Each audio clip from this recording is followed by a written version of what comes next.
আসসালামু আলাইকুম রহমতুল্লাহি বারাকাতু। সম্মানিত আইন বিভাগ ভাই বোনেরা, আশা করি আল্লাহর মেহেরবাড়িতে আপনারা সুস্থ আছেন, ভালো আছেন। তো আমরা চলে এসেছি আজকে আইন ক্লাসে। গত ক্লাসে আমরা সাক্ষ্য আইনের 31 ধারা পর্যন্ত আলোকপাত করেছি। আজকে আমরা আলোকপাত করব 32 থেকে 51 পর্যন্ত। এখানে টোটালি আমরা মোট 13টা ধারার আলোকপাত করব। খুবই ইম্পর্টেন্ট এবং গুরুত্বপূর্ণ হতে চলেছে এই ক্লাসটি।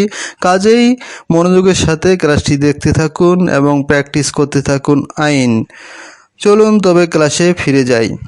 প্রথমে আমরা চলে আসব 32 ধারা, মৃত্যুকালীন জবানবন্দি। কোনো ব্যক্তি মৃত্যুকালীন সময়ে তার মৃত্যুর কারণ সম্পর্কে বা কোনো বিচার্য, বিচারাধীন বা প্রাসঙ্গিক বিষয় সম্পর্কে লিখিত বা মৌখিকভাবে যে জবানবন্দি প্রদান করেন তাকে মৃত্যুকালীন জবানবন্দি বলে। কার্যবিধি আইনের 32-এর 1 ধারা পিআরবি 266 বিধি।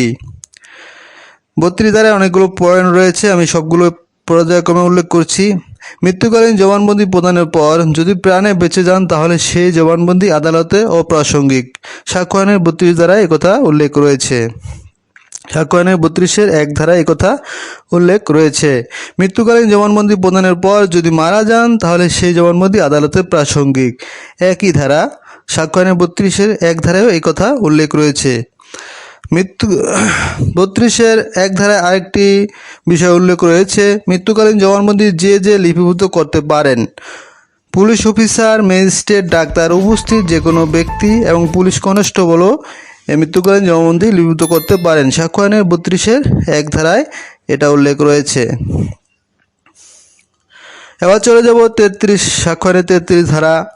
কোনো ব্যক্তি বিচার্য, বিচারাধীন বা প্রাসঙ্গিক বিষয় সম্পর্কে জবানবন্দি প্রদানের পর যদি হারিয়ে যান, মারা যান, বিদেশে চলে যান বা উন্মাদ হন তাহলে উক্ত ব্যক্তির পূর্বে দেওয়া জবানবন্দি আদালতে প্রাসঙ্গিক। সাক্ষ্য আইনের 33 ধারা।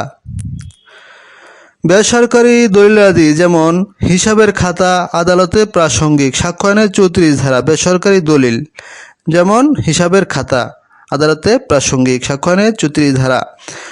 সরকারি দলিলাদি সাক্ষ্য আইনের 35 ধারা, যেমন সরকারি রেজিস্ট্রারপত্র আদালতে প্রাসঙ্গিক। এটা রয়েছে সাক্ষ্য আইনের 35 ধারায়। তারপর চলে যাব 36 ধারায়। ঘটনাস্থলের ম্যাপ, মানচিত্র, চার্ট ও পরিকল্পনায় প্রকাশিত বিষয় আদালতে প্রাসঙ্গিক। সাক্ষ্য আইনের 36 ধারা পিআরবি 273 বিধি। তারপর চলে যাব 37 নম্বরে। জনসাধারণের জ্ঞাতব্য বিষয় অর্থাৎ সরকারি বিজ্ঞপ্তিতে প্রকাশিত বিবৃতি আদালতের প্রাসঙ্গিক। সাক্ষ্য আইনের 37 ধারা। বিশেষজ্ঞের মতামত।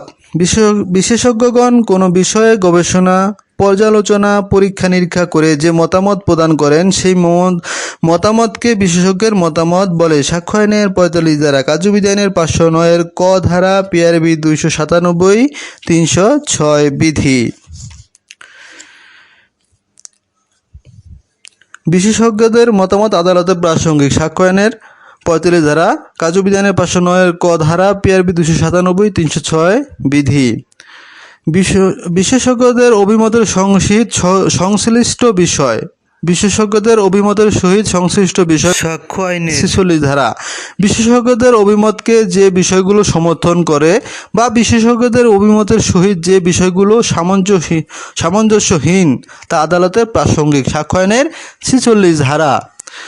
হস্তাক্ষর। সাক্ষ্য আইনের 47 ধারা। হস্তাক্ষর সম্পর্কে অভিমত আদালতে প্রাসঙ্গিক। সাক্ষ্য আইনের 47 ধারা। অধিকার বা প্রথার অস্তিত্ব সম্পর্কে অভিমত আদালতে প্রাসঙ্গিক। সাক্ষ্য আইনের 48 ধারা। প্রচলিত রীতি মতবাদ সম্পর্কে অভিমত আদালতের প্রাসঙ্গিক। সাক্ষ্য আইনের 49 ধারা।